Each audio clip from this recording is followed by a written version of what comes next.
30-day handstand challenge, day 22. What we're going to focus on today, we're going to go through your crow and your crane poses again. Your workout, we're going to divide it into 3 sections. So we're going to do some wall handstand holds, some freestanding handstand holds, and a little bit of a core finisher. Again, they're going to have various scalings to them depending on where you're at. For your warm-up, we're going to stick with doing your wrist rocks, your wrist ups, your straddle good mornings, and your shoulder PNFs. Okay, so just keeping that nice and simple. Again, if you find that there's anything specific that you're struggling with mobility-wise for the handstand, shoot us a message, and we'll see if we can help.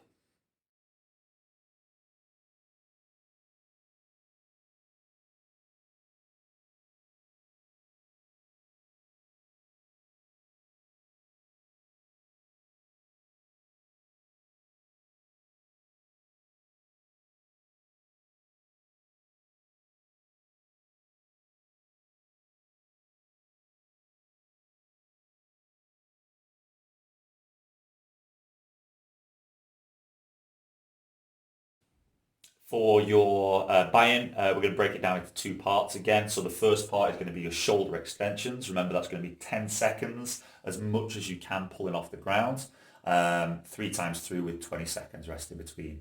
You're then going to move on to shoulder flexion. So you're going to pull that PVC pipe away from your back, for 10 seconds, and then relax. Remember, don't let your back round and don't let your legs come off the ground. Don't let your back round when you're bringing the bar away from your back, and then don't let your legs come off the ground when you're lifting the PVC pipe off the floor. You're then going to go into 5 straddle drags. Try and keep your legs as straight as you can. I noticed looking back on mine the other day, I'm still bending my knees. Again, when I'm doing my good morning, sometimes I'm bending my knees as well, so that's something I need to focus on today. And then we're going to go into 5 tuck handstands. Again, rest in between those exercises. Maybe do your straddle drags, rest, tuck handstands, rest. Again, those 5 tuck handstands, don't kick up as quickly as you can 5 times to get it done. If you're getting quite good at these, imagine maybe you could just be doing 1 repetition holding for an amount of time.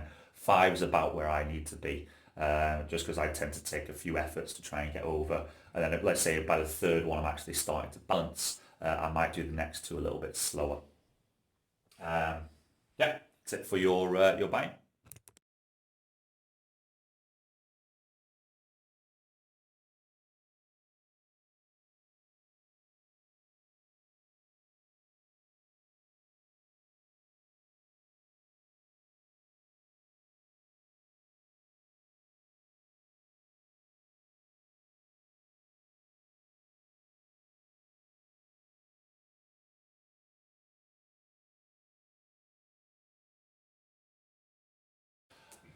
Okay, so for your skill work, 3 attempts at your crawl crane pose. Again, try and work on extending those arms a little bit more. Try and work on feeling your weight in your fingers, and try and work on trying to tuck your heels towards your bum. No difference, just try and improve your position. Note again anything that you're feeling that's different, anything that feels better. There's been some amazing progressions that we've seen with people doing their crow poses, but it takes some time. Again, just the tolerance of having your knees high up on your elbows. It's going to take a little bit of getting used to. Again, note whether your wrists are holding you back from getting further or getting your arms straighter. In which case, maybe when you're doing your wrist rocks, if you have a band available to you, putting a little bit of band distraction on those. I'll put that in my warm-up so you can see, and I'll slow down the movement a little bit so you can see what's going on there. But again, that helps you gain a little bit more mobility in the wrists. If you are lacking in the wrist mobility, you will have to bend the elbows in your crow pose a little bit more to be able to get the position.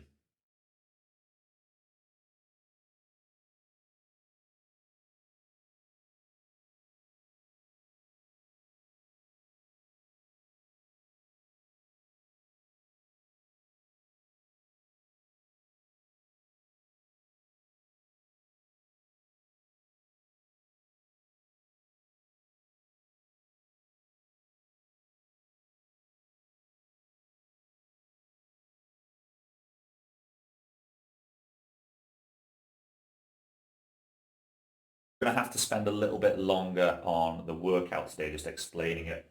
So you're going to do 3 sets to start off with of 30-second wall handstand holds. Now for me, I'm going to spend the time kicking up to the wall and then trying to spend that 30 seconds off the wall for as much of it as possible. So really trying to keep your body tight. Some of you might find that you need to walk up the wall and just hold to work on your shoulder endurance. Some of you might find that you can't walk all the way up yet. That's completely fine. Just go to a position where you feel confident, and hold in a nice tight hollow, pushing into the ground, tucking your ribs or tucking your belly button in towards your spine. Absolutely brilliant. Rest as long as you need to in between those. Yeah, you're not looking at a conditioning workout, you're just looking at practicing being in your handstand. You're going to do straddle to handstand attempts. I'll show you a video of your straddle to handstand attempts in a second.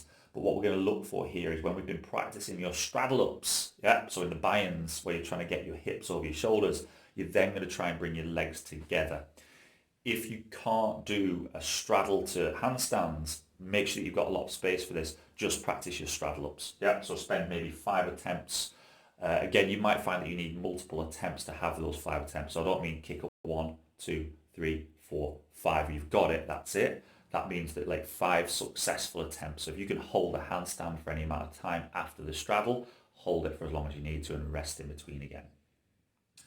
For your core components, I'm going to put this on screen in a second. You're going to do 3 rounds. You're going to do 5 to 10 V-ups. 10 flutter kicks and 10 lemon squeezes. So coming up on your screen now should be a bit of a demo. So for the V-ups, try and keep your legs as straight as you can. Toes pointed. Try and meet in the middle with your hands and your feet. As little upper back rounding as you can. For the flutter kicks, we're going to say a 10 count. So that means you're going to do 10 on each leg. So maybe only count each time you do the right leg. Or left leg, completely up to you. Really focus on pushing your lower back into the floor. Keep your toes pointed, heels as close together as you can. For the lemon squeezes, there's 2 options. You can either touch your heels and then go into a straight arm hollow with your arms overhead, or you can touch your heels and keep your hands pointing towards your toes. For me, I like to go into the full hollow. So we get in that nice handstand position, long, and I pause for a second each time I do it. There's one of 2 ways that you can do this round as well. You can either do it broken up, so you do your 5 to 10 V-ups, 10 flutter kicks, 10 lemon squeezes, rest, and then do it again. Or you can try and do it all unbroken, which is going to be very, very difficult. Break it down as you need to, or challenge yourself as much as you need to, depending on your core endurance. Just make sure you've got good quality movements in there.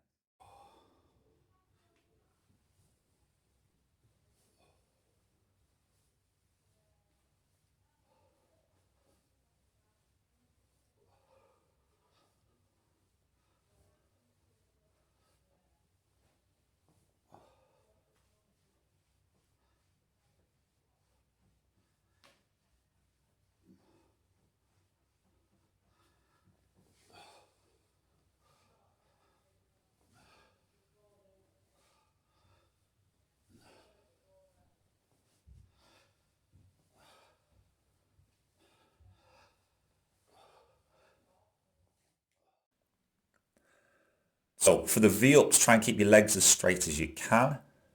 Toes pointed. Try and meet in the middle with your hands and your feet.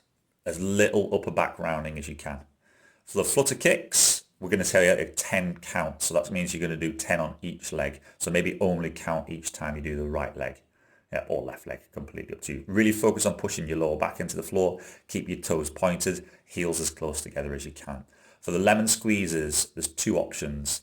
You can either touch your heels and then go into a straight arm hollow with your arms overhead, or you can touch your heels and keep your hands pointing towards your toes. For me, I like to go into the full hollow. So we get in that nice handstand position, long, and I pause for a second each time I do it. There's one of 2 ways that you can do this round as well. You can either do it broken up, so you do your 5 to 10 V-ups, 10 flutter kicks, 10 lemon squeezes, rest, and then do it again. Or you can try and do it all unbroken, which is going to be very, very difficult. Break it down as you need to, or challenge yourself as much as you need to, depending on your core endurance. Just make sure you've got good quality movements in there. Go in.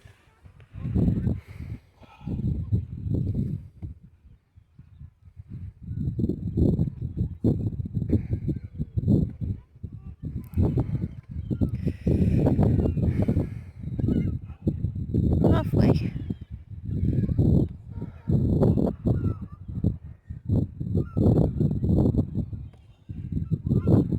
5, 4, 3, 2, 1. Booty. Better.